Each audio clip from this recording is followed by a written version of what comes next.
Last time, we saw what happened with the future Saga for the scenario, ending with a fusion battle between Radorot, Hanten, and Zamasu.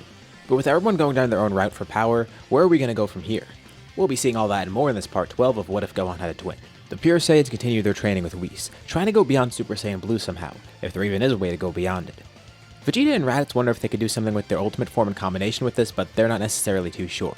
As for Goku, he tries to use Kaioken with it more, which he hasn't really touched in a while. Maybe he can work this with Super Saiyan Blue. But they need to find a true way to ascend Super Saiyan Blue, not just this. Or maybe it's not even something beyond Super Saiyan Blue at all. Maybe it's something completely separate. As for Gohan and Goten, they stay on Earth still and work on their evolutions together. When they fused, Hanten tried to use his ultimate form, and it really just drew out the power from both of their separate forms, Super Saiyan 4 and Ultimate. Whatever that was, it's something that they're not going to be able to achieve on their own because that was something the fusion had due to its weird circumstances. But what it does show them is that they're going down the right path. Whatever they're working with now, they need to continue working with that. Because when they transformed, they were just trying to draw out as much power as possible, and that's what it was. It drew out from both of those forms. So individually, they're going to have to continue working on those things. And maybe they can go back to basics too, working on their anger and seeing if they can access something with that somehow. Or mainly just focusing on the power that's derived from their tails, even though only one of them has a tail. And after fighting while fused, both of them realized what the other powers felt like. Goten got to feel what the power of Super Saiyan 4 coursing through his veins was like, and as for Gohan, he felt that for Ultimate, or at least Goten's version of Ultimate. So despite these two forms being exclusive to each other, they both got somewhat of an experience with it, and the memories of it by fusing. After some time passes, we get to the Tournament of Power. This time around the team is going to be a little bit different, but it's going to have a lot of people that you probably expect. Obviously there's Goku, Vegeta, Goten, Gohan, Piccolo, and Raditz. So right there, they already have 6 people. Another great choice would be Android 16, especially if Bulma was able to upgrade him a bit. He already has been upgraded a bit, so he should be good to go. But that gets the rest of the group thinking too. If Android 16's on the team, why not try getting the other androids? Obviously they can get Krillin on the team, and with Krillin there, they might try and get Android 18 as well. What about Android 17? He's got to be out there somewhere too. They're able to find him, and he actually does join the team after some convincing from Goku. And with that, we have a full team. Now they have all the 10 people they need. No need to revive an old villain either. In terms of a leader though, they decide the best leader would probably be Gohan or Goten, and they let the two of them decide, which they do by a game of rock, paper, scissors. And Goten ends up being the leader, which is only fair because Gohan got to join the Universe X tournament over him, so it's right that he gets a shot at this. Well, that is true, but Gohan's a little bit bummed because he didn't even get to fight in that tournament. But whatever. They're both going to be fighting here, so even though Goten's leader, it's not like he's really missing out on anything. Especially because right when the tournament begins, half the team doesn't even listen to Goten. Goku, Vegeta, 18, and 17 go off on their own. Surprisingly, Raditz doesn't leave immediately, and he tells Goten that their strategy's good right there, but they should know by now that Saiyans don't really work like that. Which also includes his uncle, with Raditz also leaving too. Well, as the leader of the team, Goten decides he has a better idea. Why don't they all split up? All the androids and Saiyans went off on their own, and Krillin even joined Android 18 by now. With 16 being directed by Vegeta to fight everyone else on his own too. Listening to him because technically, Vegeta is the husband of his boss.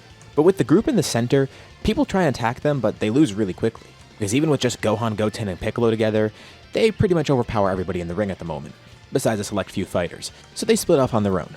They each individually have more than enough power, and if they need to join up, they could do so pretty quickly. As everyone continues fighting, this eventually leads to Goku facing off against Jiren. But he doesn't do that alone. Raditz ends up trying to join him, and Goku would rather fight this alone, but Raditz can tell just by the guy's presence, Goku's gonna need some help. Well, it's fine. He likes fighting alongside Raditz, and he just tells Raditz to keep up. If they're gonna fight together, he hopes Raditz can keep up with his speed. But Raditz can more than do so. They are both around the same level of power right now, after all. They fight Jiren together, cycling through all their forms. The two of them eventually make it to Super Saiyan Blue, then showing off a new level of their power, as Goku goes into Blue Kaioken, and Raditz follows suit too.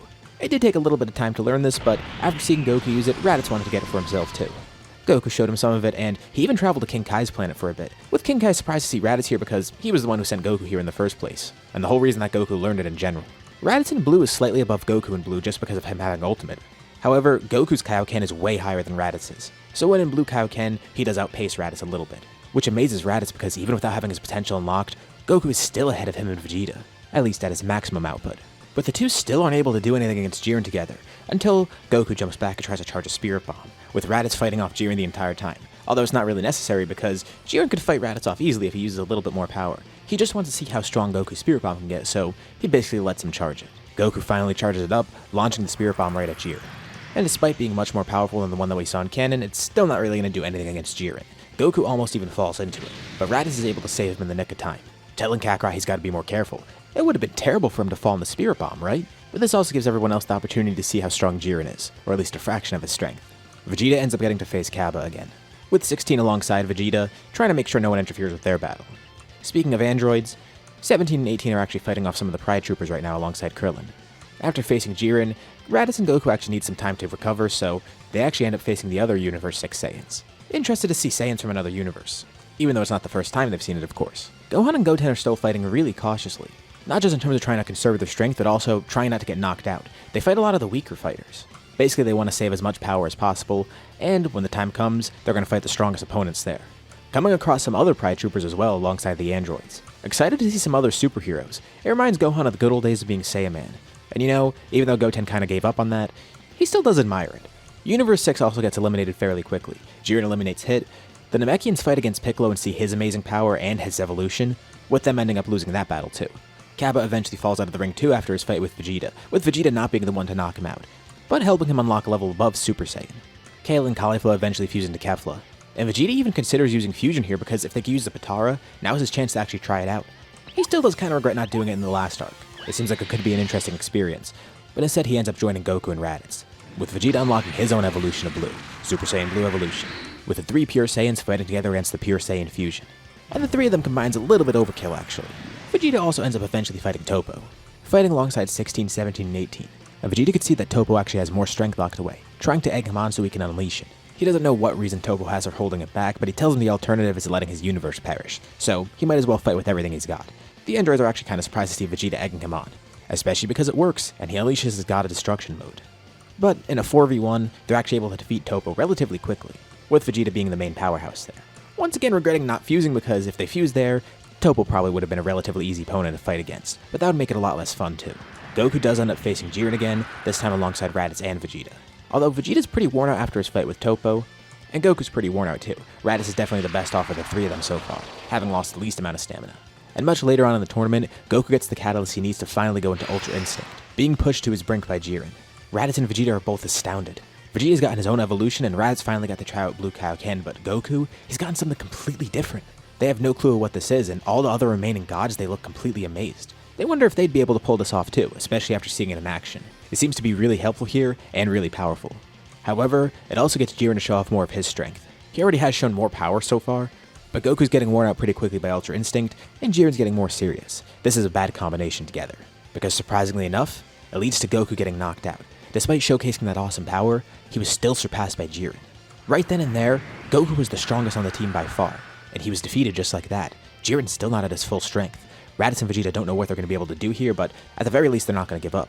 It looks like Gohan and Goten have to stop holding back. This is what they were conserving their energy for. They do actually have something that might work here, but they were saving it just in case they needed it. These two as well as Piccolo joined Vegeta and Raditz in their battle with Jiren. And Raditz wonders if they could truly keep up. Yes, they have amazing strength, but these two are gods right now. And at their current peak, they should be above the twins, especially with Goku being defeated, and him being the strongest here by far. The twins would need to surpass that even. And if they were able to do so, that still doesn't guarantee a victory against Jiren because Goku still lost. But Gohan tells Vegeta and Raditz to trust them. Raditz knows what they're capable of after all. And that's right. He wouldn't be surprised if they found some other way to surpass their limits. Or find one right now if they haven't already. And Jiren wonders what these two warriors will be capable of. Apparently they're the sons of Goku, the warrior that he just defeated. And he was pretty impressive, possibly the strongest that he's ever faced. And the two start powering up. They tell Jiren, this isn't their peak. They know they could still go beyond this, and the only reason they held us back is because they weren't sure if they could tap into it again during the tournament. And even if they were able to, they'd burn themselves out pretty quickly, which is why they saved it until now. Their two auras combine, overflowing and filling the entire arena. Goku watches from the stands. He can't believe it. He didn't know they had that much power locked away, but he smiles, laughing to himself. Those two kids really never cease to amaze him. Vegeta and Raditz shield themselves from the aura, with Raditz laughing the entire time. Their transformation completes, showing off a new terrifying white-haired form, each using the same exact power. This is Beast Gohan and Beast Goten. The two of them vanished, with Jiren even being surprised at their speed. He couldn't even keep track of that. Quickly he throws both of his arms up, blocking a kick from either side, but he struggles to hold it back. The two of them aren't wasting any time, because if they do waste time, they're going to run out of energy. And Jiren can't believe warriors that strong were in this ring the entire time, being pushed to show his own full power. Gohan and Goten know they're basically on a time limit right now. Until they learn to better control this form, it's going to run out pretty quick. So, they should finish this as quickly as possible too, and they should try a combo move. They actually don't have one planned, but maybe they can come up with something on the fly. Gohan tells Goten he'll act as the bait, and they can improvise the rest. Gohan rushes in to attack Jiren, then moving around quickly and creating clones. Jiren's easily able to tell which ones are clones, but it gives Goten the opportunity to slip away onto a rock above them. Goku enjoys all this while watching from the stands. He recognizes that move that Gohan's using. He's copying him. His sons are using everything they learned. As Gohan's clones distract Jiren, Goten jumps up in the air, launching a barrage of ki blasts down, destroying the ring around Jiren as Gohan jumps back. But Jiren's able to keep himself in, jumping off the small pieces of it, although Gohan continues to try to beat him downwards. Jiren lets out a massive burst of ki, trying to launch Gohan backwards, and as Gohan's flung back by Jiren's power, he smiles to himself. He could use a bit more power. He could finally test out this form to its fullest. Jiren really is that strong. Jiren rockets upwards trying to attack Gohan as he's launched up, but Goten then rockets down past him, hitting Jiren directly with a kick, launching a blast from his feet right in front of Jiren's face, propelling himself upwards. In midair, he grabs onto Gohan, swinging him downwards too, with him launching the same kick at Jiren, then propelling himself upwards just like Goten did. They continue repeating this, swinging each other back and forth, doing this dozens of times within a fraction of a second. The two fight so well together that they improvise this technique pretty much on a whim, and simultaneously, they each come up with the same exact name for this technique. They'll call this their ping pong technique. They continue launching each other back and forth, and each time they do so, it gets faster and faster.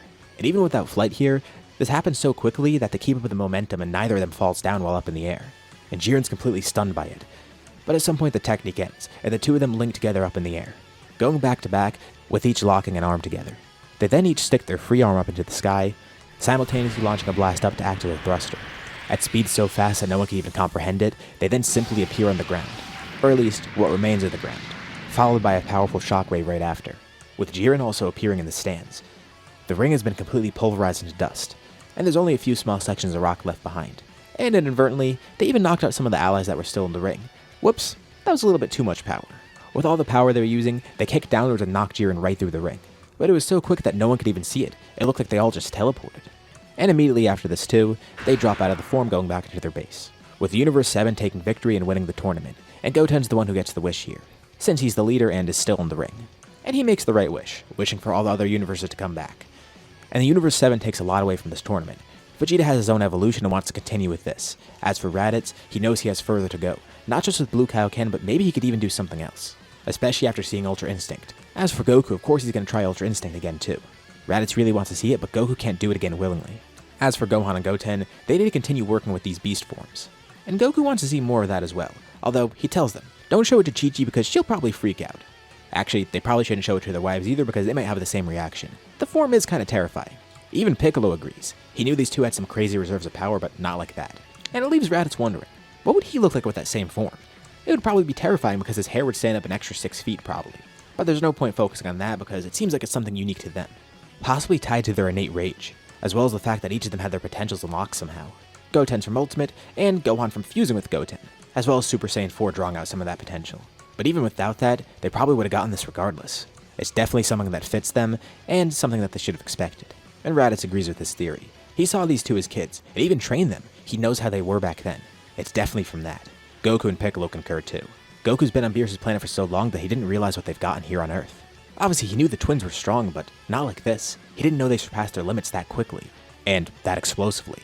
It looks like he has a long way to go. He's gonna get Ultra Instinct and surpass them. They act as a great motivator. What better rival to have than his own sons, his own students? With each of them optimistic, looking forward to gaining more power, this is where we'll leave off for now.